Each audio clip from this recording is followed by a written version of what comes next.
Hey, we're live. Are you sure? Yes. Yes, I'm sure we're sure. Could be worse. There we go. You know, if I leave this up, then we have a camera. Problem solved. Solutions, they are solutions. Yeah. That was my first time having to re-up. Well, you were lucky. Well, no, I've had to massively drop stream quality to run on the internet here. We've been running on, like, I usually run at 5,000 at home. Mm-hmm. I'm at 3,000 right now, so I almost cut it in half. You're on hotel Wi-Fi. What do you expect? Hotel Wi-Fi at a gaming convention. At a tabletop gaming convention. Yes, where everyone brings laptops and devices. Still same hotel room. So, alright, so I don't know when we got cut off. So, it says about 10 minutes ago was when it got disconnected. So, I'm assuming it was probably most of the Gen Con discussion. Mm-hmm. So we'll start from the top. So, Tom, what did you think of Gen Con? What was your pros? What were your cons? It's not like we talked about it yet. I thought it was one of our better Gen Cons. I do have fond memories of my first one where, though I didn't have anybody to hang out with, I had some really great games. What was funny was you asked me to go that year, and I think I was just like recently laid off when that year went down. And I was just like, I just can't. I mean, that happens too often though for me. Mm-hmm. I work in EMS. I get laid off a lot. Yep. Is that common? Yes. Unfortunately, yes. Far too common than I wish to admit. You know what?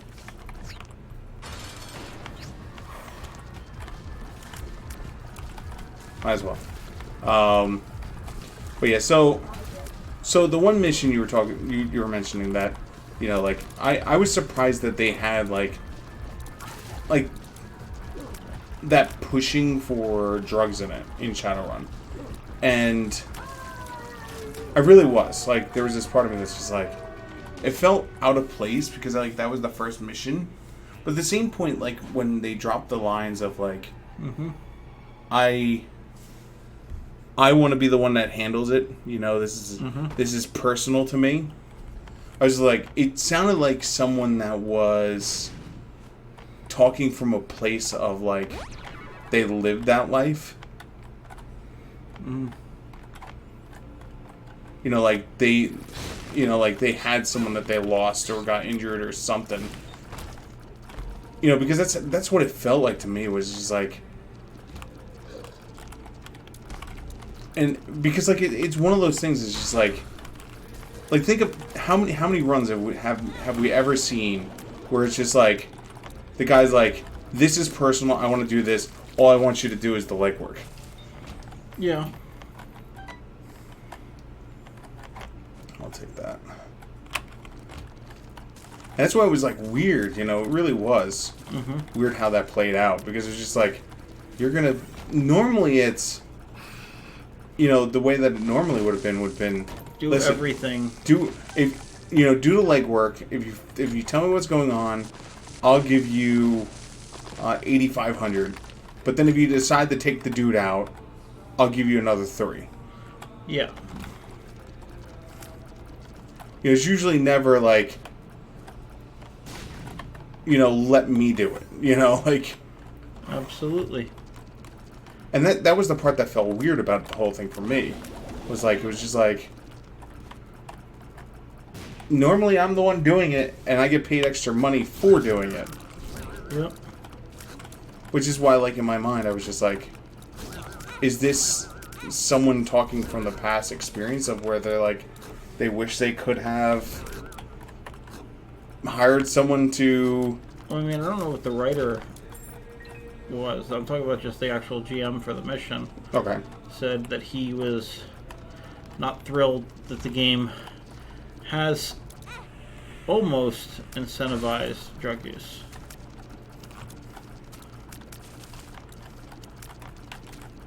Yeah, it was weird how that worked out.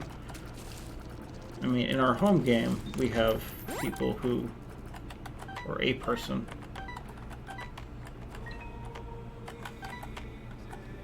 who uses performance-enhancing drugs. In Shadowrun? Yeah, Who? Doc Shiny. Oh, you're right. Unfortunately, like, that's... Shadowrun is always about the... You know, the old adage of, you know, everything has a price. And, like, sure, you can do all these things that could, like, make you stronger, faster, more powerful. But they come with it the chance to become addicted. They come with it...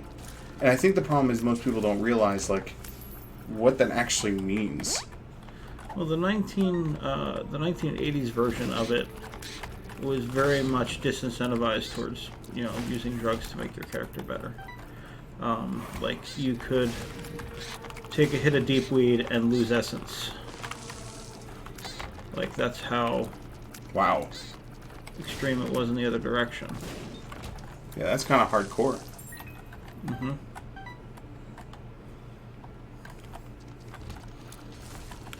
Yeah, I couldn't imagine that. Because I wasn't playing Shadowrun back then. I knew of it. I just had to beat Isaac perfectly. This is gonna go horrible. 8 more tries to do it perfect.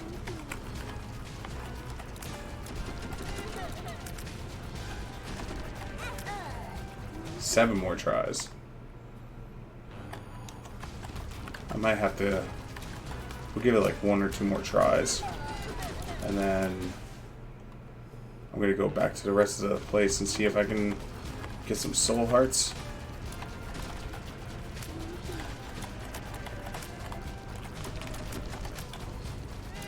But did like Deepweed do the same thing where it was like... Yep. Yeah, we're going to have to find some soul hearts.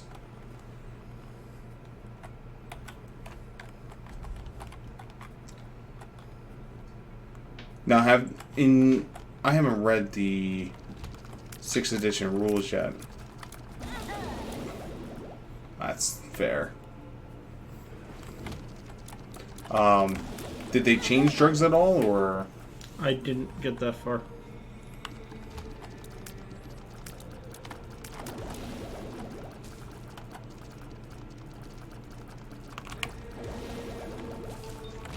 Because you think that would be something they would definitely...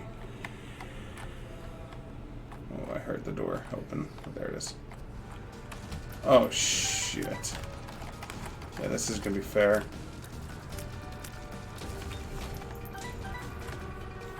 Seems fair to me. I cheated. I realized I had spectral shots. And could, basically hide like a bitch. Mm-hmm. Short invincibility. No, I don't want bad gas. I need that. Oh, not this room.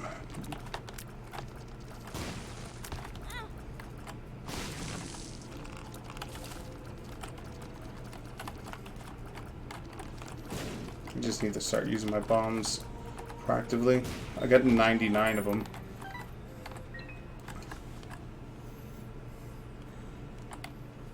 What's in here? Regular chest, not worth. Consume. We already went in there.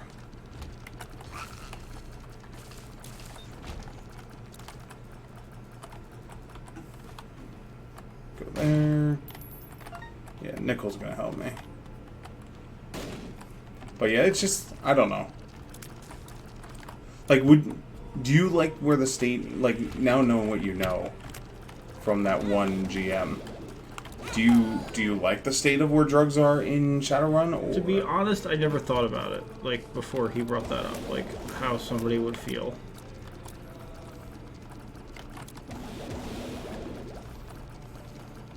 That's what I'm saying, now that you I have... can understand his, Probably gonna lose here. looks like... Yep, there you go. There's the heart. Last life.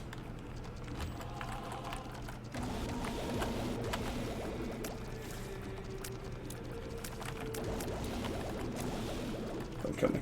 Don't kill me, bro. Oh. Oh.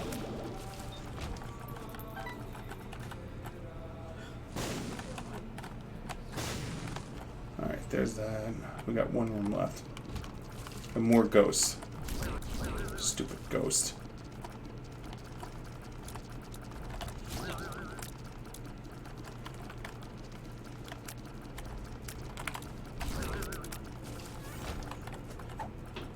Alright, so we're going to be walking into the last battle with 2 soul hearts. Great. This is going to go over poorly.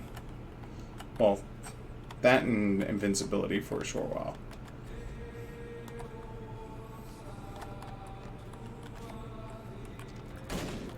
Nothing there. Nothing there. Yeah, I don't know. I guess I never thought about it either. Mm-hmm. No, because like I've never played a character like we've played at tables with people that played the watch as I shoot Nova Coke and do jazz off of a frickin'... Yeah, it's more the norm than the exception. Yet none of us seem to do that.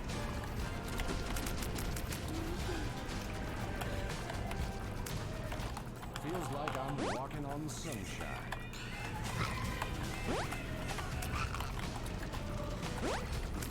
And maybe that's just like the oddball out, you know, like maybe we're the oddball, you know. We're just like the oddball is the person that's like, let's just pound drugs in the game and call it a day. Mm-hmm. What time is it? 11:55. What time are we leaving tomorrow? This is going to affect whether we're going to do one more round or not. Erica would like 8 o'clock. Okay. What would Tom like? I think 8 o'clock is a reasonable time. Okay. Erica would like 10 o'clock, but I think 8 o'clock is a happy medium. Hmm. Considering I still have some packing to do. Okay, so then... What's up? We did 10 o'clock, we could go downstairs and eat breakfast.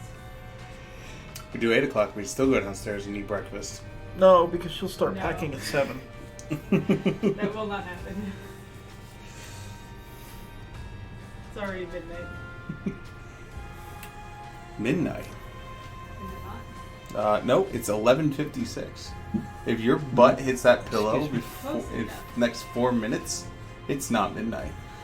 Well, it wasn't planning on it. How do you sleep that your butt is on a pillow? Exactly. But you don't like surround yourself with body pillows and stuff like that? No. Pillows are good. Yeah, and where's the other 3 pillows go? You're in a hotel with giant ass pillows, so you're using one Yeah. for your head, And that's it. The rest are just on, On the other side. of the bed. Dead. and you were getting mad that we were stealing your pillows that you weren't going to use? Yes, because when I'm in bed propping myself up before I go to sleep, I prop myself over something. Like if I'm reading or on my laptop or something. Or writing. So you need 1 extra pillow. So the 1 pillow each we No, I stole. need 2 extra pillows. Because they're really squishy. So you could have had 1, but not 2. You're Definitely not extra 4. squishy. What? You're extra squishy. What? Extra squishy. Oh, Squish. extra squishy? Thank you. Squished. So let's see here. So if we're leaving at 8. At 7:30, I have to start packing, which means I need the stream to run at 6. I can do one more. You guys go to bed. I'm going to do one more. But I'm also used to running on 3 hours sleep. The Lost. Okay, maybe 2 more runs. Why? Because the Lost, I'm going to die. Oh. He has no health, he gets hit once, and he dies. Okay. So, this is going to go painfully. The only way I'll survive is if, like, I get some, like, God combo off the first item room. As Tom saw, I went through 9 lives on 1 boss because I couldn't survive 1 hit. Is your camera working? Yes. Right there. Oh, it was just really delayed. Okay. Yeah, that's delayed. Tom, you're barely on the screen. Were you aware of that? I was, kind of, because I know where the camera is. Okay. Sort of, kind of. Okay, so let's take this from another aspect now that we have a writer here who just walked away. Sorry. Writer perspective needed. So what is your opinions of the use of drugs as a storytelling or role-playing thing? In terms of what? So we were having a discussion. So one of the storylines in Shadowrun this year, I know we told it to you, but I'll just give you the brief synopsis, was that basically a guy wanted the drugs off the streets that he takes care of and wanted to be able to kill the people by himself because it was, quote, personal.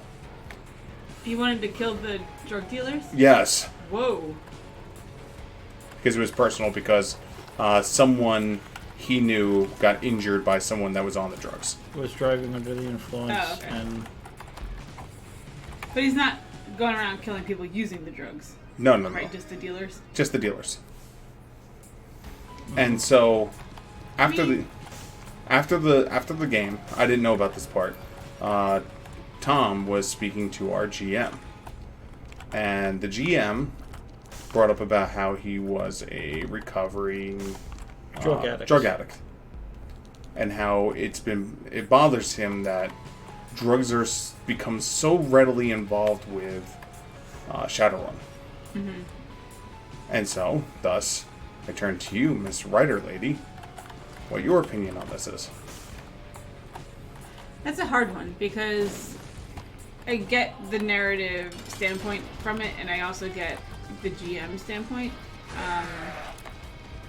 My personal thoughts would be that since there's a narrative reason for it, it's not saying all drugs are bad. It's not condemning the people who are on the drugs. It's condemning the people who are selling the drugs. Mm-hmm. Mm-hmm. That's kind of a different take on it than condemning those who are afflicted with the addiction and can't get themselves out of it. Okay. So I don't think there's a problem there. Personally, I don't know how much Shadowrun has used the same plot device and if it's become kind of a trope for Shadowrun. And in that case, I would think that there's, they should rely on different things to condemn rather than just drugs. It wasn't the matter of the story being involving drugs that was bothering our GM. It was the game, I won't say incentivizes drug use, because that would be the wrong way of putting it, but it doesn't disincentivize it. Okay. So, like, for instance, like the whole game concept is everything has a price, right? Uh-huh. And so, in games terms, right, I take the drug, I get this quick boost to certain stats, and at the conclusion of it, I then go into a downer phase, where then my stats are borked up to some degree. Mm-hmm. And then at the end of it, I then could become addicted to it. But in the greater scheme of things, if I'm addicted to it in the game's design, all I have to do is do the drug again. I don't suffer any minuses. Oh, really? Yeah. Why? Because you've fed your addiction. Oh. Mm-hmm. So there are no consequences to being addicted in the game? There are, but they're easily avoided. So, like, for instance, there's a drug I could give someone who's addicted to remove their addicted quality. Okay. For a short time. Yeah. I mean, it eventually comes back. Mm-hmm. I mean, that would be nice if that existed. Well, My character used a drug for the very first time at this Gen Con. How did it make you feel, Tom? Considering I was basically using future antihistamines. Oh. Okay. Not bad at Yeah. all. Good your character come down with a hay allergy? Well, What's that happen? he's allergic to gold, Oh, and we were going into a gold mine. okay. Yeah. So yeah, your character came down with a hay allergy. Yeah. Just hay that's been touched by Midas. And what's funny about the whole situation is just like when the second time we went to this town and it came up again, my character who's playing a street dog literally went during the middle of the discussion about what was going on, went and gave him the shot because it's just like, all right, I know you're gonna need it, so I'll just give it to you for when you need it. Funny. But even that medication, technically, you could become addicted to. Yeah. So, I feel like I have a few more problems with that in our current society than I do with the storyline that you were talking about. Okay. Because it makes, like as Tom was saying, it actually sounds like it kind of encourages drug use and it definitely doesn't disincentivize it. Like to have the results, the consequences be so easily avoided or easily fixed. Well, Seems like a little problematic, but not terrible, not a reason to avoid the game altogether, but it just seems too easy. Correct. But again, we're talking, the storyline is 60 years in the future right now in a magical society, Right. you know, where like there have been mass advances in so much stuff. Wow, that was great. Good job, me. What was You that? take that wall. He blasted his big shot at the wall. Oh, okay. Yeah, instead of hitting the monsters. Good job. I'm so good. I'm so good at this game. I'm the best. Best there ever has been. And so, like for instance, my character uses a few drugs. Like, for instance, there's a drug called Long Haul, which is basically a drug that basically is... You don't have to sleep. Super coffee. It's super coffee. Do they actually call them drugs? Yes. Yes. No. Drugs and pharmaceuticals. Because I could see if they called them elixirs or something, it'd be less problematic. Well, they have that too. There is alchemy in the game. Okay. Mm-hmm. But that's the whole thing, is it's just like for instance, Long Haul allows me to stay up late, which Long Haul is legal because it's sold in vending machines, much Right. like Monster Energy drinks are. Yeah. You know, other people that I know of will remain nameless. Looking at you, Doc Shiny, are more ready to use drugs at any moment. Mm-hmm. Mm-hmm. But like we had 2 trolls last year. Was it last year? I think it was last year. We had 2 trolls that were just like all about like doing. Well, they were just writing those characters off at the end of the session. So, like, they're no intention of playing it again, and it's like, okay, we're just gonna, overdose on cocaine in the bathroom after the mission. So there is cocaine. Well, Nova Coke. Oh, okay. That's what it's It's called. like awakened cocaine. Yeah. Yeah. Oh, lovely. And you take it, and you get faster and more charismatic. See, given all this about the world, I kind of appreciate the fact that Shadowrun has taken the stance in this other storyline of being all down with drugs and drug dealers because they suck. Like, I actually kind of appreciate that more because it seems like they've been a little cavalier with how they're presenting drugs in this world.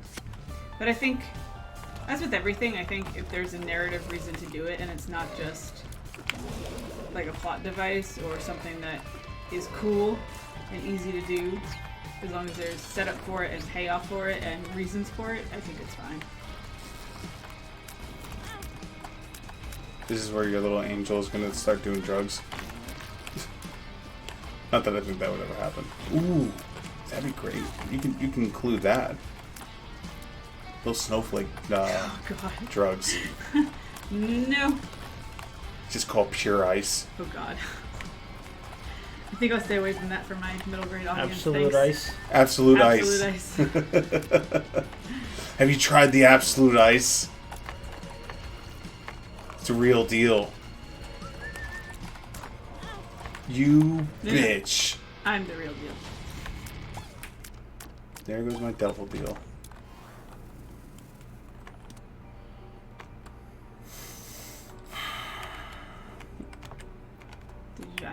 No, I'd lost my devil deal. What is that? The devil deal is what gives me powers. Mm-hmm. Much like drugs. But yeah, like, they have drugs that they refer to as combat drugs, and these are things that you're supposed to take in combat to give you an edge. And we have had many missions where Okay. we've had people that use combat drugs because they want to Yeah. be faster, stronger, tougher. So, More powerful. what is your stance on it? I was saying to Steve, I have never thought about it before talking to this GM about how it might like bother people. My characters don't tend to do it just because I don't want to go there with my fantasy. I'm not 100% opposed to it. I'm not saying my characters never do it. I had a character who ended up sniffing talcum powder off of a bar back because I needed to convince somebody I wasn't a cop. Yeah. That'll do it. Yep. I mean, I think for me, like, me and Tom, like, when we go to our role-playing games, we're much different players than some, or most. I'd even say most. Because, like, we'll go with World of Darkness, right? The vampire game? Yeah.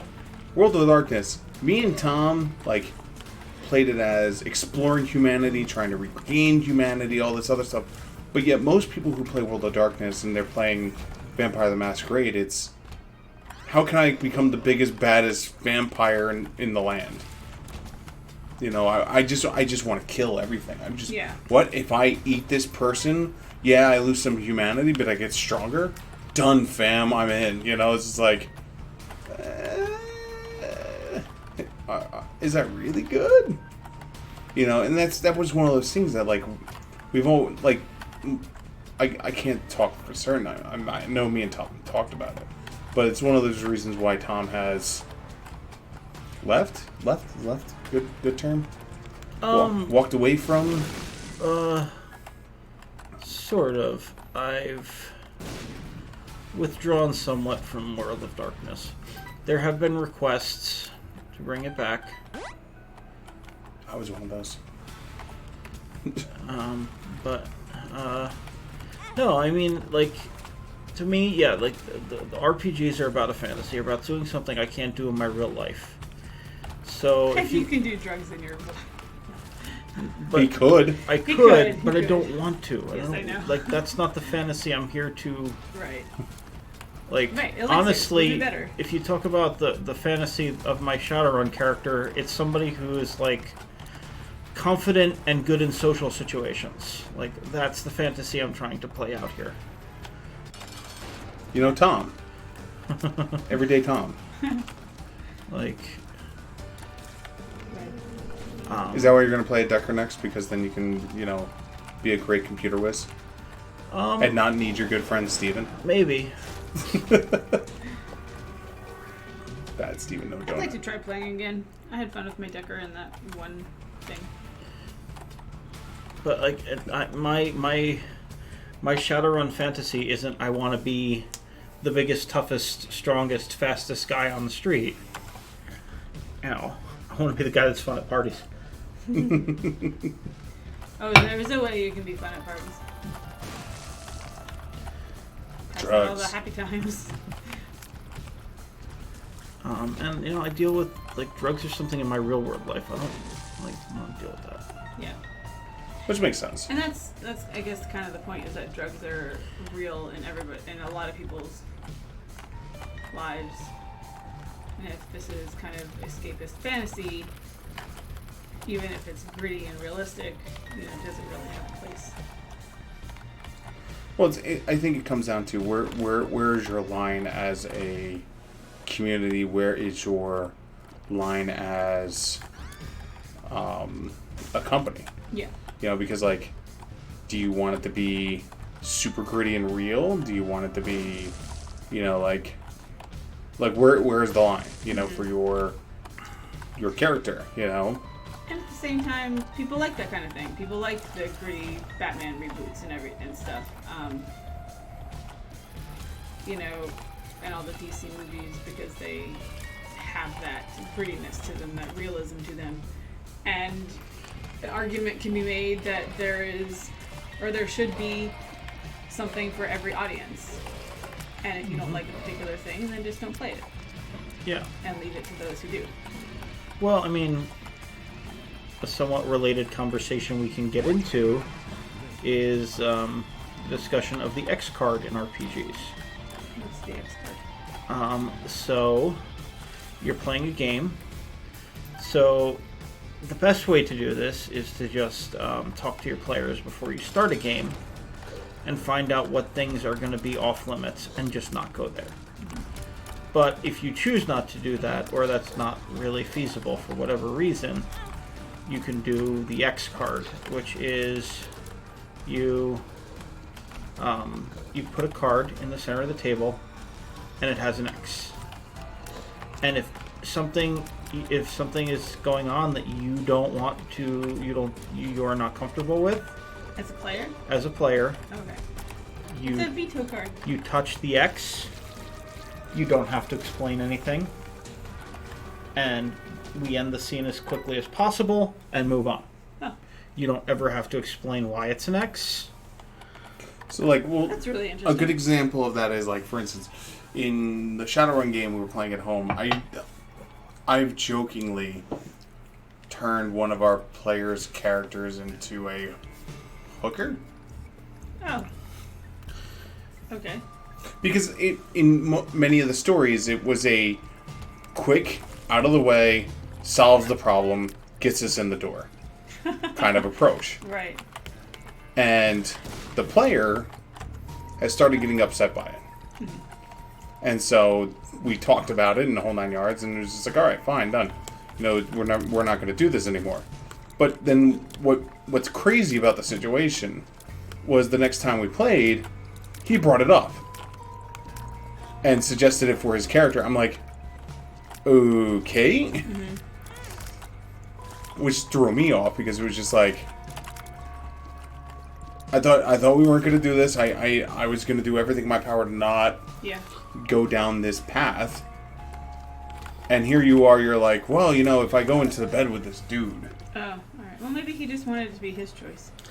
Well, I mean, to go with a more benign example, like there is a recent Paizo Adventure Path where you play bad people.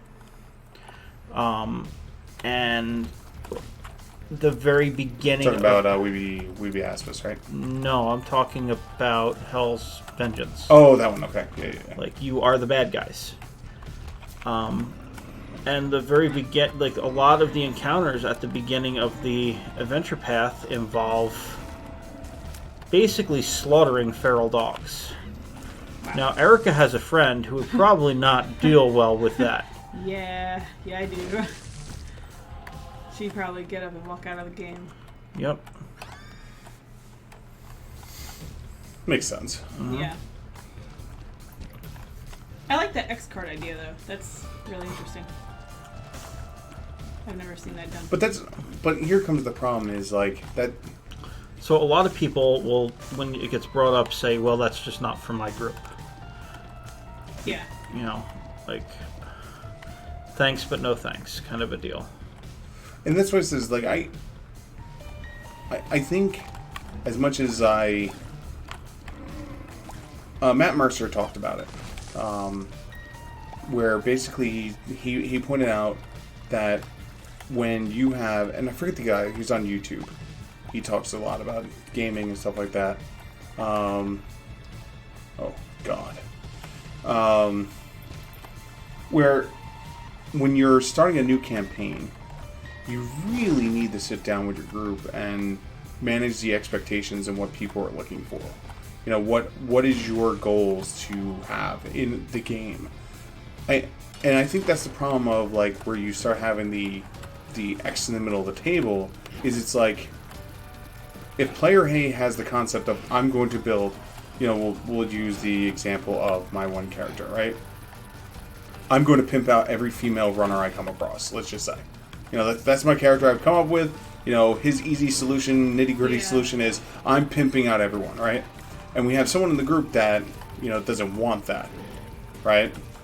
That's why like that discussion has to happen in the beginning, because then it stops the situation from that happening of someone feeling, like singled out or attacked.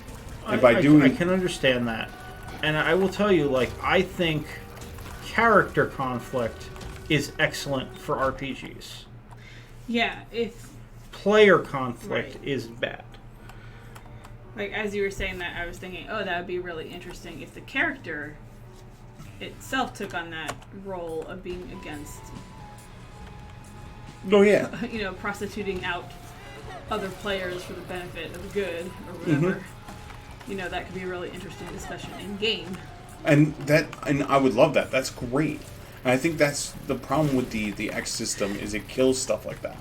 Okay. It's not. It's not there to. It's not there to deal with character conflict. It's there to prevent player conflict, which is a problem. And you just need to implement it the right way. But that's what I'm saying is like in the one character, the character comes up with I'm going to prostitute people out, and then the second player is like, every time prostitution comes up, it bothers them as a person. Then that should have been discussed before the game. It wasn't, and now we have to have that discussion now. Yeah. And we'll,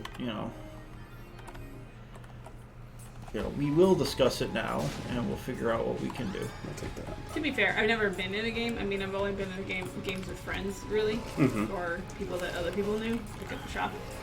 But I've never had that conversation. Like, I've never had any GM really get into like who my character is and what my triggers are beforehand to discuss anything like that. Well, that's why like I never as a GM would go, what are your triggers? Because I don't. That's something maybe personal for like you. That, yeah. But I will ask. Like what are you looking to get out of this game? Right. Are you looking for one shot? Like kill all the people? Are you looking for where we're like pushing the storyline along, advancing things, stuff like that? Like what is your expectation about what we're about to do? And I never even had that conversation though, because there are times that I'm in it for the narration and the storytelling, and other people are in it to get to the bad guys and kill everybody. Yeah. And that becomes player conflict. It's character conflict too, but it becomes player conflict because each one of us is stifling why the other person is there. And that's what I said is that's why I think like that conversation has to happen, where the player and the GMs get together and say, what are we trying to do? Are we trying to do a real life simulator where like we're literally like it's all about not killing things? Like, are we just gonna do like Tavern Simulator 2019? Where it's just we're going from town to town. Maybe there's some minor combat here and there, but it's a lot of like political espionage and stuff like that. Like there are people that love that. Tom loves shit like that. That's why he loves Deep Space Nine, and I don't. Yes. We're going to turn your Jersey City game into the Dock Wagon RPG. Oh, God. Oh, God. Dock Wagon, the RPG. In Jersey City. But, I mean, so I never thought about it until I listened to RPG podcasts, and this has come up on a couple of them. It's come up on Gamers Table a couple of times. Gamers Table had a spin-off that was a bunch of military veterans, and it came up in the context of like dealing with people who might have been diagnosed with PTSD and can't handle certain things that would get thrown at them in an RPG, and how do you handle that? And one of the hosts, his comment was, his first impression was, that's not for me.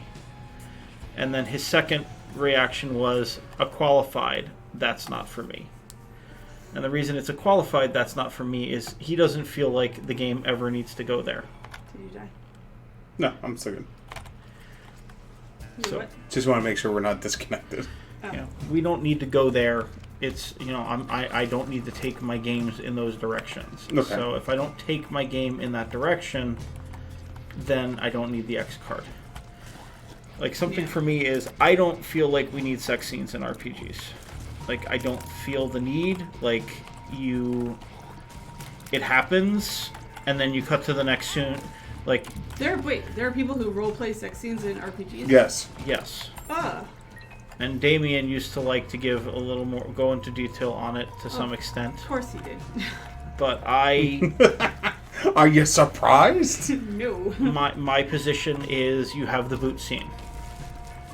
You have the opening interaction, and you cut to the next scene, and the character is putting their boots back on. Yep. And there's not a person who doesn't know what happened. But we don't need to talk about it. Yep. Unless you're playing second edition and you're rolling on the pregnancy table. Yeah, we're not, teenagers anymore. God, I don't miss that table. Joy. I don't miss a lot of things about the way I used to game when I was a teenager. The old... For people who don't know, in second edition, I don't know if it was in first edition also, they had if you interacted in a sexual manner with another person, you would roll a D100 and determine if you were the pregnant D&D or not. Book Wow, of Carnal really? Knowledge.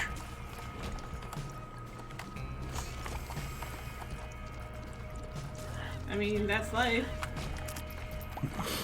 But that's a little, like... It's a little too real. Yeah, it's just Yeah. like, come on, man. Like, I don't need to know, like... And the other example people have given about the X card is if you have a player who has a phobia of spiders and you drop that spider mini on the table, does it really need to be there, or can you be fighting rats and centipedes instead? Is that a pro or con? No, it's a pro for the X Okay, card. Like, yes. you drop that, like, no, I can't handle this. I Right. need to leave. Yeah. And this has happened in organized play games. Makes sense. There are some people whose phobias are so big that fake spiders Mm-hmm. do it for them. I mean, to give you an idea from me was... this is actually on stream, too. I was playing Detroit Become Human. Mm-hmm. And... spoiler alert, if you have not played Detroit Become Human and you plan to, please put on mute. There's a character that's the police officer, and his son died.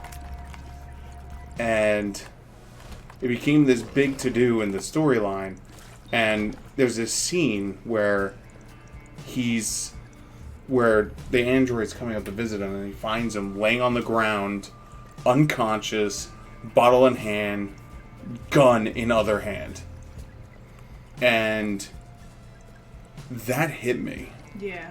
on, like, such a level, because, like, I've walked in on that scene. And then, like, on my second playthrough, the, quote, revenge playthrough, he wound up actually committing suicide. Wow. And it was just like, Major trigger warnings oh. necessary. And so, like, I remember when the first scene came, I was, like, stuck for, like, a good 10, 15 minutes, where I was just, like, staring off blankly, not knowing what to say or anything, because it was just like, here's this scene I've seen in real life. And I think, to me, like, did I want to experience that again? Did I want to relive that moment in my life of walking in on my friend?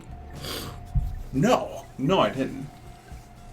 Do I think other people should understand that that's an actual real life thing, and that by having that in it, it gives that chance for someone who might not have to understand what someone's going through? Mm-hmm. Maybe. Yeah. And so that's why, like, me, like, a bunch of the people were in chat were just like, just, like, end the stream, leave. And I was like, no, I got this, you know, because like that's how I am. Is just I understand the purpose of it. You know, it's not like they did it for the intent purpose of to try and hurt me. And I think that's where the line has to be. Is if you as a GM, you know, you find out your player is like deathly afraid of spiders, and you're like, all right, the next story arc is gonna have the Spider Queen. You know, I think that's just you being a dick at that point. You know. Yeah. Yep. Well, I'm going to go one further. I'm going to say that if you find out your player has a phobia of spiders, and you have planned your next adventure to be the Spider Queen, you need to change it. Yeah. Like, no ifs, ands, or buts. You don't, like... I know we kind of... we're both children of the 1980s. And we feel like, you know, people need to toughen up. But... like, we play these games to have fun and to be, like, escape from things that bother us in our real lives. We don't need to make people uncomfortable in their fantasy lives. Oh, shit. I took a pill that makes everything faster. Oh, is that what's going on? Yeah, that's what's going on. This is problematic. Yes. Oh, you took syrup. Oh my god. I don't even know how much health I have. This is bad. This is bad. Okay. That's really funny.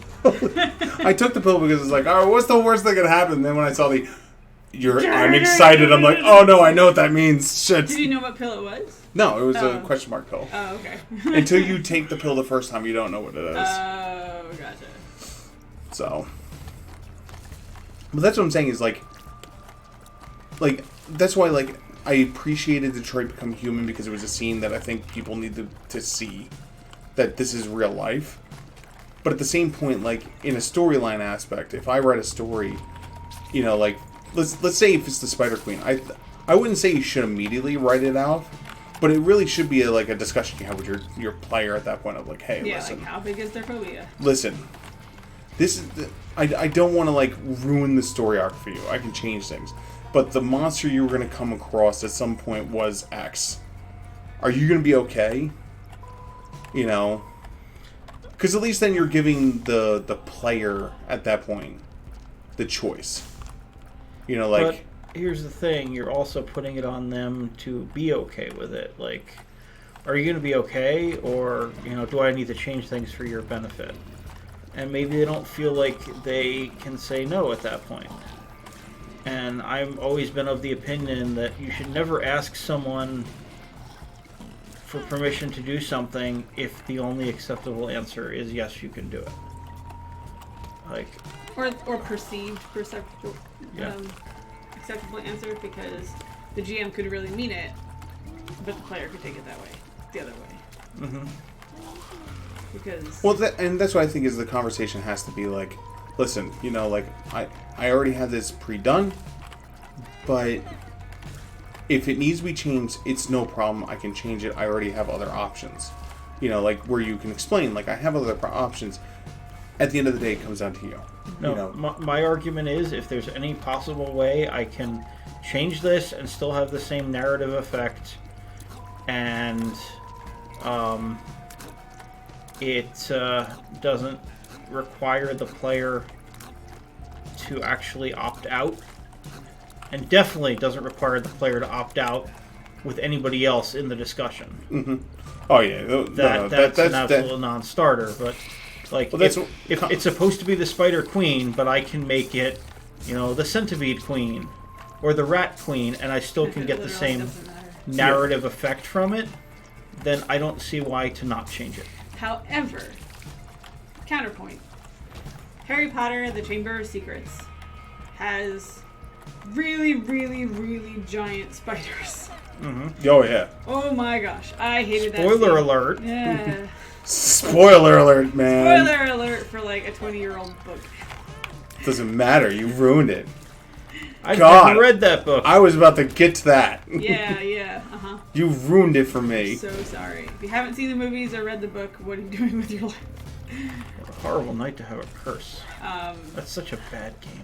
I actually like that game, thank you. Oh, I did not pick that game. I also actually beat the game without Nintendo Power and without the interwebs. So maybe that's why I like the game, because I figured it out on my own. Can I? Yes. say the point? Sorry. Cool. So anyway, spiders, like J.K. Rowling inserted a lot of mythology and classical belief into her books, and I never really researched this, but I imagine that basilisks and spiders running away from basilisks out of fear is probably part of that mythology. So that really couldn't have been changed for for someone who has a fear of spiders. And to be sensitive of someone with a fear of spiders, you just sort of rush your way through it, or watch the movie with your hand over your eyes like I did. Mm-hmm. It's like, okay, I know this is important to the plot, but oh my gosh, this is awful to watch. You know, that kind of thing. So sometimes it is important. Trying to find a different character. Yeah. Keep getting the same character. Be my shame button. But yeah, that's my fear about having the X mark is the fact that like it becomes like You don't like that it takes narrative control away from you. Which makes sense. Which I respect, but to me, making sure everybody has fun at the game is the most important thing. Yeah. I will sacrifice some of my narrative control for that. I'll sacrifice some of my own character autonomy so that other people can have fun at the game. But what do you do though if you have an X card and it's a plot point that the GM has based an entire campaign around? Like, do you force them in that case to redo everything on the spot so you can continue playing? Do you cancel the game? What would you do at that point? That's a tough call. I mean, I guess it would depend on exactly how integral that particular thing is to that game. Like, a lot of times, can I make the monster look like something else and well, yeah, you can always not, reskin a monster. Not a spider. In this world, if you for some reason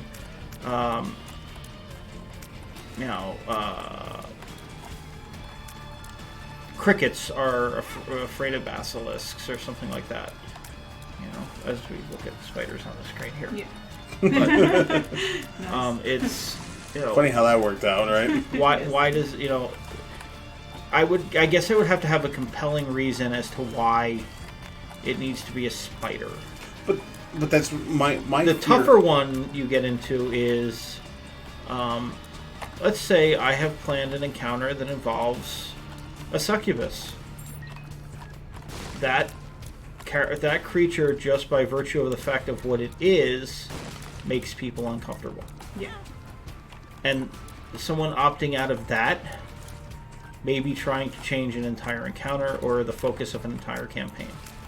And then maybe we need to have a hiatus and determine whether we're going to play a different game, or that player, maybe that's just not that campaign and that player can't go together this time. See, my fear would be the people that abuse the X. Yeah, that's another point. And Because, that's why I like- think because the it's X like- should promote discussion for about instance- what is wrong. For me, that one scene in Detroit Become Human hit me hard. And if that came up in a game, it would hit me hard. Would I possibly exit? Maybe. That's not abuse. But though. what if you But don't? I'm saying me. But You know, if like you Yeah. if you don't feel comfortable in this group discussing why something bothers you, Find a different group. I don't always know the people I sit down at the table No, with. I know. Especially at conventions like Gen Con. yeah. So, I mean, it's a complicated topic. There's no quick and easy answer here. I have become, unfortunately, most of my gaming has become organized play. Yeah. So I don't have a lot of choice in things. Well, we anymore. both have. Yeah.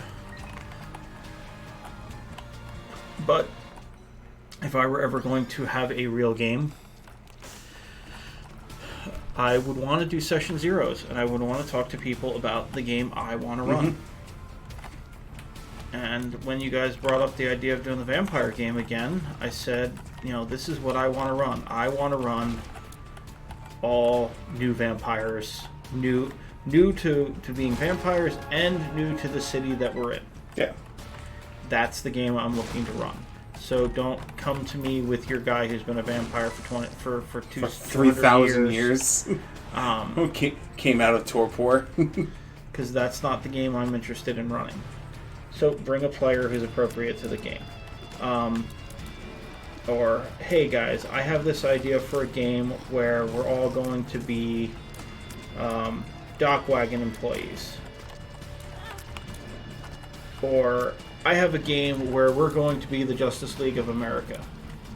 And you have to have that conversation with all the players at the table at once, because you don't want to have the game where I want to play Superman, I want to play Batman, I want to play the Green Lantern, I want to play the janitor. Now, if you have that conversation with the whole group, and that guy says, well, all of these people are saying that, I want to be the janitor, then he's okay that his character's not going to be as strong as all of the other characters. And then he's telling you, I'm okay with playing someone who's not as strong as everybody else. That's the story I'm interested in exploring. That would be cool. But, if you show up at the game on day one and, you are, you built the janitor and everybody else is playing a superhero, you may feel like that's not actually the character you want to play in that game. Yeah. And I think that's one of the problems I had with Chris's game, with the Jedi game, was him and I have totally different ideas and thoughts about what a Jedi is. And Yeah. and it became a big to-do, for him, that like I was just like, my character did certain things, and he was just like, well, a Jedi would never do that. And I'm like, use a jetpack. A Jedi would never use a jetpack. Or a Jedi would never use a gun? Is this what you're really saying? Well, yeah, a Jedi would never use a gun. And it was just like... Jedi would never turn into Darth Vader either, right?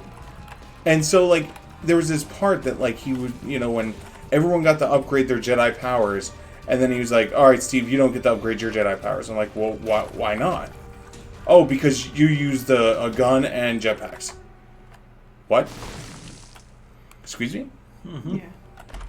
And I think that's part of that session zero thing, where he needed to express, if you're going to play a Jedi in my campaign, this is what a Jedi is. This is rock hard Jedi. Mm-hmm. Alright, Millions, I'm going to step off camera for a second and refill my beverage. I will miss you horribly. I'm going to sit down because my legs hurt, and I'm going to go pack in a minute. And I think that's the whole thing, is just like, I wish he and I could have sat down, because I could have then shown him, like, where still I... good, Steve, or do you need a refill? I'm still good. For going alcohol, but I think you guys Smart decision. Good choice. She didn't carry it out of the store. No, I did not. And so, like, I think how we had that, like, Game Zero discussion of, like, his beliefs on what a Jedi is, and then I could have went, well, I grabbed my information about what a Jedi is from the following books, and he goes, alright, well, this is taking place outside of the purview of that timeline. Okay, cool. Then we would have been understanding. Not, like, 4 or 5 sessions in, and then in front of everyone go, alright, everyone's going to up their Jedi power, except for Steve, because, well, you did this. Yeah. That is pretty crap. And so it's just like, I think that's why the session zero stuff is really important.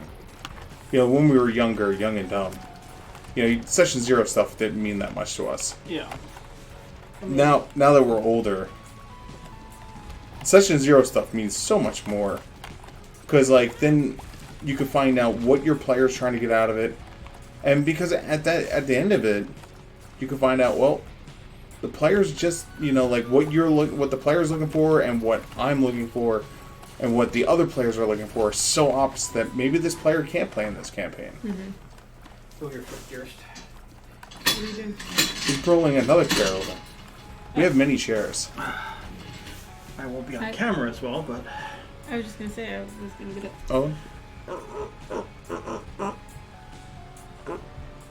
Sorry, I want to But I mean, I'm tired. it's all about like making the game fun, and that's why we all come to play. Like, we want to have fun.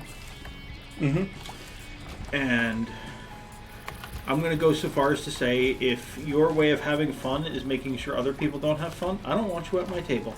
Agreed. Yes, sir. I shoot him in the foot. God. Now, I would have no problem with him at my table. Like,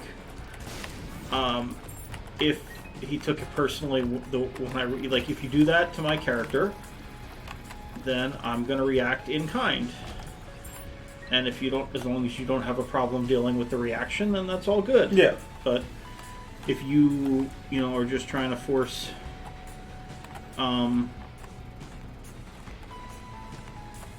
so a couple of years ago, there was a group of Shadowrun players who came to the table, and they said, "We are going to, you're going to pay us, X amount of new yen for this run, or we're not doing it.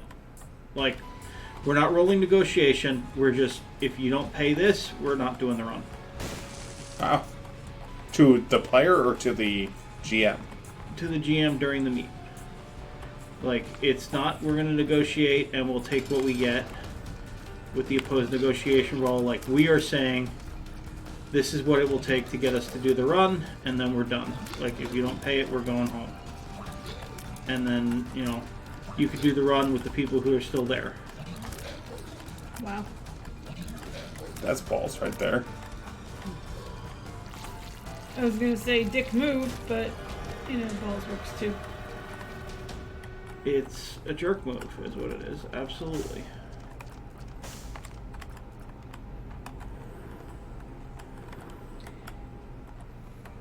$100%. There's no, but like I could see, like to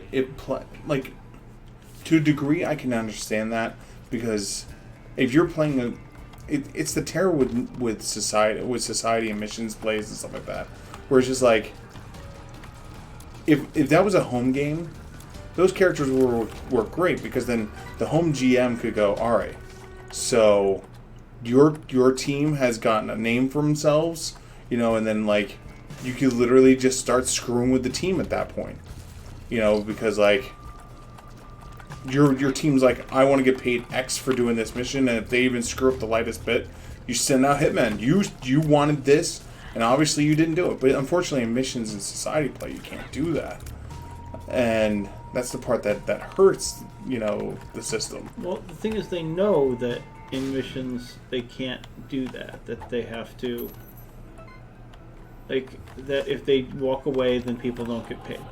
And when you run a Shadowrun home game, one of the conversations that needs to come up during your session 0 is, can we refuse jobs? I don't see why you couldn't refuse jobs.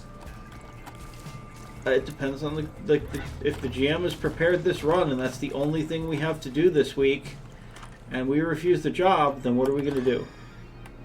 Same thing that happened with our 45-minute mission.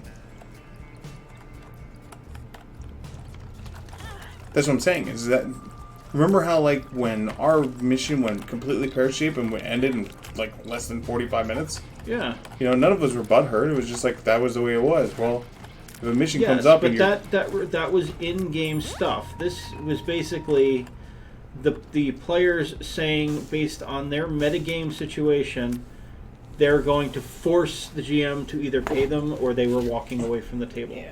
Okay. And that was not an in-character thing. That was using the meta to force their desired outcome. Okay. And that's not cool. Nope. Alright, I'm gonna go to bed. No. Meds Go kicked to in. bed. I'm tired. I was gonna pack, but I came here instead, which was fun. Steve will wake you up when he gets up to stream. Yeah, am I really? No, I mean, I will. no, Your husband told me to do it. I have no alarm.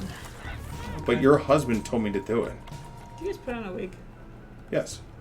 Okay. That's Mom's wig. Are you Oh, anti-wigs? No, it was just You got a funny. problem with people who I know wear nothing wigs? of this game, so every little thing is. So like, every really character interesting. in Binding of Isaac is Isaac. Okay. Even the spiders. To a degree. Like, this is Isaac. Yeah, that little You know, weird if you look at... disembodied. Let me see if I can find some of them. Voldemort thing. Like, these are big Isaacs. Okay. I mean, it's the lower portion of them, but they're big Isaacs. Oh, funny Um, and weird. like, this is Isaac with devil horns and stuff like that. Oh. Interesting. Well, you gotta remember, it's... Depending on who you ask, is whether or not this is all happening in Isaac's head, or if it's real. Right. Gotcha. I think you should take a fast push in again. Oh god, no. It was really no. funny seeing all the hands just go bump bump bump bump bump. Yeah, that was not fun. There's nothing fun about that. Funny is different than fun. Sure. Hey, this is the whole point of streaming is not entertainment for you; it's entertainment for your viewers. Yes, but if hold on, I agree to disagree. Okay. I mean, you have to have fun with what you're doing in order to. If I hate the game, Yeah. I'm turning the game off. Because no one's going to sit here and watch me be miserable. If you're rage miserable, though, you'll get more hits. I'd rather fair. people be there because they see I'm having a good time than me pounding my fist into a desk. That's fair, but you still will. You're right. Some of the biggest people- streamers are the people that The raging will too. smash a computer. You know, on cam, they'll literally just like destroy their computer or like Dr. Well, I'm not talking Disrespect. about that. I'm talking more just mostly like screaming and yelling like with Markiplier and stuff. And he rages the game. Yep. I think a lot of that is an act, but I'm pretty sure a lot of it is an act. Yes, but still. I can't prove or disprove one way or the other. I imagine the emotions are real. Maybe just the extent of them is a little bit put on. I don't know. Some of the things, like for instance, I don't get me wrong, love watching Markiplier's try not to laugh challenges, but somehow it's always the second or third to last video he breaks out laughing and then I lost again. Look at me. It's just like, I guess I have to be punished again. It's just like, really? Like, I don't think he's won a single try not to laugh Yeah. challenge. See, though, I could understand that because you're.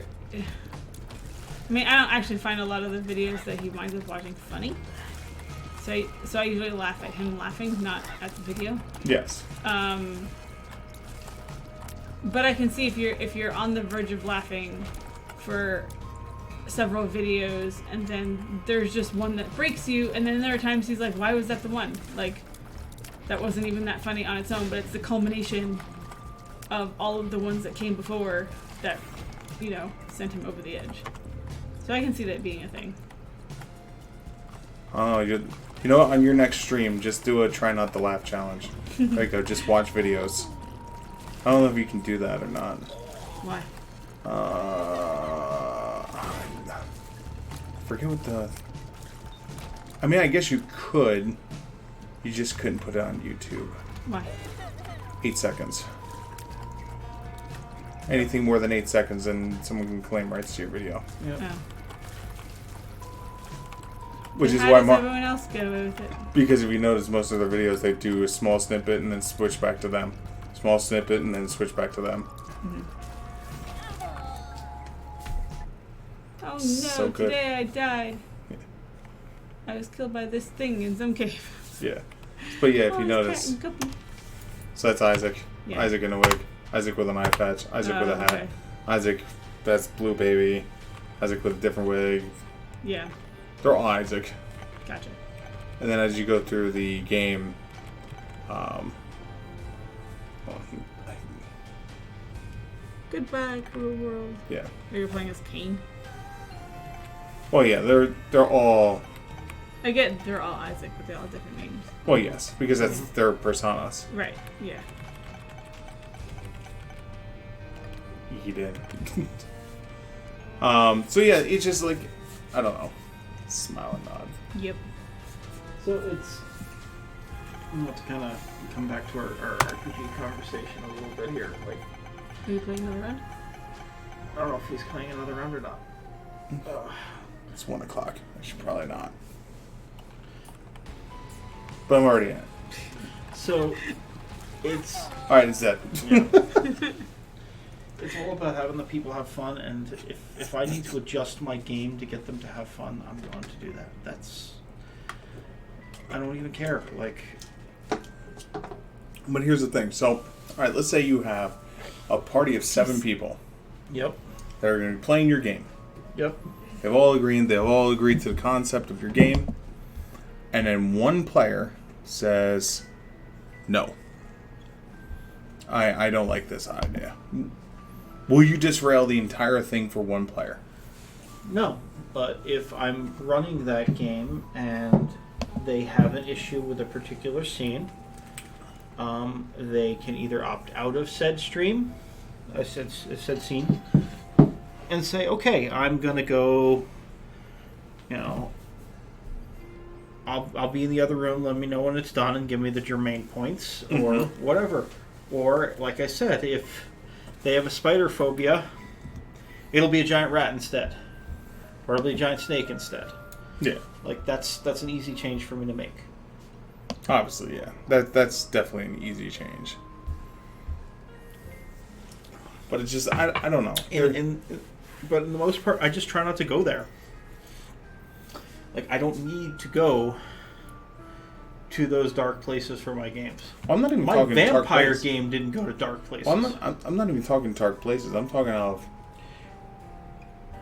I want to build a political unrest system where everyone is playing characters, like nobles and stuff like this, that are trying to bring some kind of political change to the environment, right? And then you have one player that's like, no, man, I just want to fight shit. And that's where, like... This may not be the right game for you. I'm very sorry. Yeah, that's what I'm saying, is that's when I think the line has to be drawn, is where it's just like, I understand what you want to do, but, like, this is the story elements I'm going with. Now, if it's just, like, something like, I hate spiders scare me, I can't play in a game with spiders. Mm-hmm. Alright, fine. Spiders can be reskinned. That's easy. The tone of this game is going to be to examine and explore this. This is what we're going to do.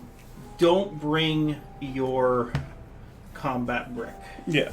Kind of my joke of chaotic neutral need not apply kind Did of a you deal. see that at Gen Con? The What? witch doctor? There's a witch doctor who had a soapbox. Oh, the plague doctor, yes. Yeah, and he put it down, and the sign said, what was it? What was his sign? Remit, and cast away your chaotic neutral ways. Uh-huh. And he literally was just going around spouting out how being chaotic neutral is just a step away from evil, and you need to cast it away. And I'm just like, yes, someone's acknowledging this, because let's be Chaotic honest, neutral need not apply. most people who play chaotic neutral they want to play evil. They just don't play evil. They should have just played evil. And I understand there's some people who want to play evil to explore the dark place, but I'm not interested in going there. Mm-hmm. I have no interest in going there. We played the Weeby Aspis. I picked the one and only non-evil option, which was a chaotic neutral option. And I still wasn't super comfortable with it. Yeah, that was an interesting. That was definitely an interesting. The Weeby Aspis games. Mm-hmm. A lot of people enjoyed them. I can't argue with them. but I should probably do the log out so we can go to bed, wake up, do things. Alright, so guys, as much as I want to keep going, I really do. I really should head to bed because we have an early morning tomorrow. I have an earlier morning than everyone else, but I have an early morning. So let me turn that like that, bring you back center, people. There we go. So tomorrow morning, I'm going to be waking up and doing a hour-long stream, give or take. Probably like a run or two more of Isaac. And then we'll be heading home at that point. Then on Wednesday, we'll return more back to a normal stream. It probably will still be a shorter stream just for the nature of the fact that I'm going to be tired as shit. I really am. So I'm going to try and give you as much as I can on Wednesday. Other than that, we should be returning back to the green screen, the sound effects, all the other stuff that you guys are used to. I screwed up my camera real bad. So tomorrow morning, short stream, the last day in the hotel stream, and then I drive home. Depending on what happens on the road, maybe we'll click into a AMA live. Don't know. We'll figure it out. Other than that, let's do the ending credits. Let's say thank you to a bunch of people where I can say thank you because people are awesome. Oh, God. Let's do that. Let's do this. And let's do that. I said that. Of course, I'm not on the screen because I don't need to be on the screen. Alright, there we go. Hi. Oh my God, I'm so big. He's so big. First and foremost, a big shout out to Electromina. Thank you for the use of your song for the ending credits. It's really appreciated. If you enjoy the song, make sure you look them up on Spotify or YouTube. Free to listen to, free to download, and if you enjoy the music, make sure you support the artists. They're badasses for having their entire catalog out there for free. Also, support your local and online artists. Don't just go to the store and buy some bullshit-ass copy pasta and hang it up on your wall. When you go to a local or online artist, have them make something original for you. That way you can support the local and online artists and not some bullshit-ass Xerox machine printing out a billion copies of the same damn thing. Also, I want to say thank you to the following people, if I can get to it. There it is. It's Tilly Now, X Crumble A, Jaws577, Alexandra Studio, Bonkers Law, and Labby Fur. Thank you guys so much for the host. It is truly mega ultra appreciated. We also have a thank you going out to Chris Plokar and DJ Me 123. Thank you guys both for the follow. I know usually it's down below, but because of the disconnect we had, we lost all of that. But guys, as always, if you're going to bed much like me, sleep well and sweet dreams. But if you're planning to stay up and play some more games, whether it's League of Legends, Dota, World of Warcraft, Final Fantasy, or any other games that are out there, have fun. Because at the end of the day, it's a game. And that's what it's all about, is having fun. And with that, I'm going to bring episode, whatever the hell this is, episode 704, Post GenCon Hotel Room Special, to a close. Till tomorrow morning, guys. I can't wait to see you then. Hopefully I'll see you then. If not, regular schedule returns Wednesday. Till then, guys, have a great rest of your evening. Button? Yeah, button.